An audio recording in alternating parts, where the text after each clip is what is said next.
ಜನಾರ್ದನ ರೆಡ್ಡಿ ವಿರುದ್ಧ ಭರತ್ ರೆಡ್ಡಿ ಮತ್ತೆ ಗುಡುಗಿದ್ದಾರೆ. ಯಾವುದೋ ಹಳೆ ದ್ವೇಷ ಬೆಳೆಸೋ ಕೆಲಸ ಮಾಡ್ತಿದ್ದಾರೆ. ಸತೀಶ್ ಗನ್ಮ್ಯಾನ್ ಕಾರ್ಯಕರ್ತರ ಬಂಧನ ಗೊತ್ತಿಲ್ಲ. ಬ್ಯಾನರ್ ಬೇಡ ಅಂದಿದ್ರೆ ತೆಗೆದು ಹಾಕ್ತಿದ್ರು. ಪೊಲೀಸರು ನಮಗೆ ಸಪೋರ್ಟ್ ಮಾಡಿಲ್ಲ ಅಂತ ಭರತ್ ರೆಡ್ಡಿ ಹೇಳಿದ್ದಾರೆ. ಜನಾರ್ದನ ರೆಡ್ಡಿ ಟೀಮ್ಗೆ ಸಪೋರ್ಟ್ ಮಾಡಿದೆ ಅಂತ ಭರತ್ ರೆಡ್ಡಿ ಹೇಳಿರೋದು. ಜನಾರ್ದನ ರೆಡ್ಡಿ ವಿರುದ್ಧ ಭರತ್ ರೆಡ್ಡಿ ಮತ್ತೆ ಗುಡುಗಿದ್ದಾರೆ.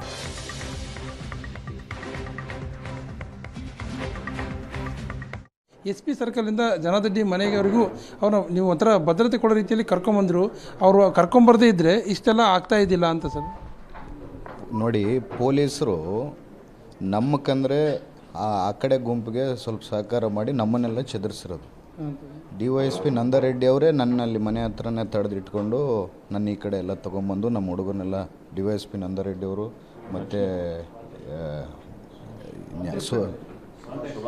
ಸುಭಾಷನವರು ಮತ್ತು ರಫೀಕನವರು ನಮ್ಮನ್ನೆಲ್ಲ ತೊಗೊಂಡು ಈ ಕಡೆಗೆ ನಮ್ಮ ಕಾರ್ಯಕರ್ತನೆಲ್ಲ ತೊಗೊಂಬಂದಿದ್ದೆ ಅವರು.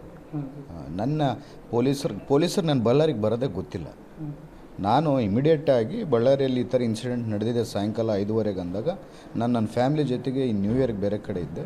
ನಾನು ಇಮಿಡಿಯೇಟಾಗಿ ಅಜ್ಜನ ಕಾರ್ಯಕ್ರಮ ಇತ್ತಪ್ಪ ಮತ್ತೆ ನಾನು ಹೆಚ್ಚು ಕಮ್ಮಿ ಆಗಬಾರ್ದು ಅಂತೇಳಿ ನಾನೇ ಡ್ರೈವ್ ಮಾಡಿಕೊಂಡು ಬಳ್ಳಾರಿಗೆ ಬಂದು SP ಸರ್ಕಲಿಂದ ಘಟನಾ ಸ್ಥಳಕ್ಕೆ ಹೋಗೋಣ, ಏನು ನಡೆದಿದೆ ನೋಡೋಣ ಅಂದಾಗ ನಾವು ಅಲ್ಲಿ ಮನೆ ಹತ್ತಿರ ಹೋಗೋಕ್ಕಿಲ್ಲ, ಅವ್ರು ಅವಾಗೆ ಅಟ್ಯಾಕ್ ಮಾಡೋಕ್ಕೆ ಸ್ಟಾರ್ಟ್ ಆಯಿತು. ವಿಡಿಯೋ ಹರಿದಾಡ್ತಾ ಅಂದರೆ ಈ ಖಾಸಗಿ ಗನ್ಮ್ಯಾನ್ಗಳು ಶೂಟೌಟ್ ಮಾಡಿದ್ದಾರೆ ಅಂತೇಳಿ ಆ ಗನ್ಮ್ಯಾನ್ಗಳು ಎಲ್ಲರೂ ಕೂಡ ಸತೀಶ್ ರೆಡ್ಡಿ ಅವ್ರ ಫಾಲೋವರ್ಸ್, ಅಂದರೆ ಸತೀಶ್ ರೆಡ್ಡಿಗೆ ಇರ್ತಕ್ಕಂಥ ಗನ್ಮ್ಯಾನ್ಗಳು ಅಂತ ಸರ್.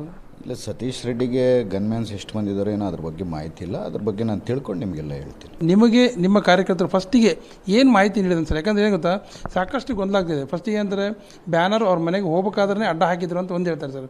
ಅದು ಇಲ್ಲ ಅಂತ ಒಂದು ಆರೋಪ ಸರ್. ಅಂದರೆ ನೀವು ಫಸ್ಟಿಗೆ ನೀವು ಮಾಹಿತಿ ಏನು ತೊಗೊಂಡ್ರೆ ನಿಮಗೇನು, ಅಥವಾ ನಿಮ್ಮವ್ರು ತಪ್ಪು ಗೈಡೆನ್ಸ್ ಕೊಟ್ರಾ ಅಥವಾ ಅಲ್ಲಿಗೆ ಹೋದ್ಮೇಲೆ ತಪ್ಪು ಗೈಡೆನ್ಸ್ ಆಯ್ತು ಅಂತ ಸರ್?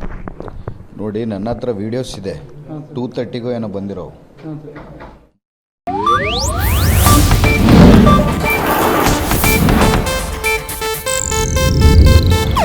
ಇದು ಏಷ್ಯಾನೆಟ್ ನ್ಯೂಸ್ ನೆಟ್ವರ್ಕ್ ಪ್ರಸ್ತುತಿ.